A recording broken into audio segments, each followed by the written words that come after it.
पार्वती के पुत्र हैं गणेश, शिव के अनुग्रह नहीं है, शिव के अंश से पैदा नहीं हुए। भगवान, क्योंकि जब कार्तिक का जन्म हुआ, कार्तिक महाराज शिव के अंश से प्रकट हुए, तो पार्वती के मन में भाव आयो मेरा भी एक पुत्र होना चाहिए, क्योंकि भोले बाबा के कहने में तो सब गण रहते हैं, पर मेरे कहने में कोई गण नहीं रहता। एक बार पार्वती स्नान करने गई थी, भोले बाबा को बैठा दिया था दरवाजे पर भोले बाबा चले आए थे बगैर कुछ के। बड़ी लज्जा के मारे मन में भाव आयो पार्वती को, भाई मेरा भी कोई गण होना चाहिए। पार्वती की जो सखी थी विजया, एक बार वो बोली हाँ हमारा भी मन करता है कोई ऐसा गण हो आपकी रक्षा करे। तो भगवान पार्वती जब एक दिन क्या हुआ, अपने मन से अपने शरीर से मैल को उतारा, पार्वती के महल से गणेश उत्पन्न हुआ। ये अनुग्रह है, पार्वती के महल से गणेश की उत्पत्ति हुई, गणेश का अनुग्रह हुआ। और गणेश संसार में सबसे पूजनीय अनुराग है। गणेश को सर्वप्रथम क्यों पूजा जाता है? बोले गणेश जी को जब पार्वती ने प्रकट किया तो दरवाजे पर बैठा दिया था, पार्वती स्नान करने गई, बोले यहाँ कोई आना नहीं चाहिए। पार्वती कह के गई गणेश जी से उत्कंठा, बोले यहाँ कोई आना नहीं चाहिए। भगवान एक बार शंकर आए तो गणेश जी ने शंकर को रोक दिया, नहीं मेरी मां स्नान कर रही है और स्नान करते समय कोई अंदर नहीं जाएगा। भगवान शिव ने अपने गण भेजे, गणेश ने सबको परास्त कर दिया। ब्रह्मा जी को ब्रह्मा जी हटाने आए तो डाली से लटक गए।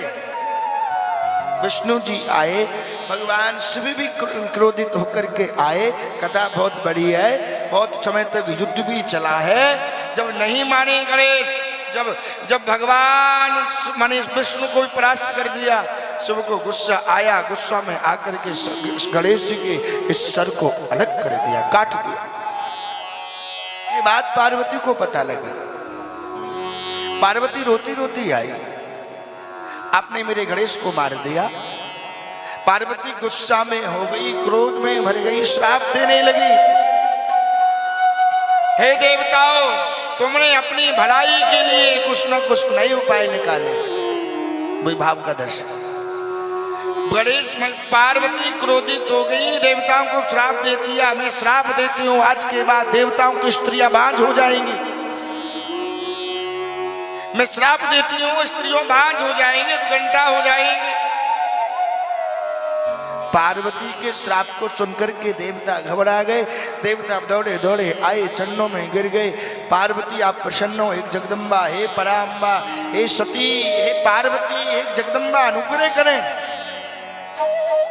पार्वती बोली अगर मेरी एक शर्त है। बोले क्या? बोले मेरी ये शर्त है, मेरा पुत्र जीवित होना चाहिए, और दूसरी शर्त है सभी देवताओं में सब प्रथम मेरे पुत्र की पूजा होनी चाहिए, तो तुम्हें प्रसन्न हो सकती हूँ।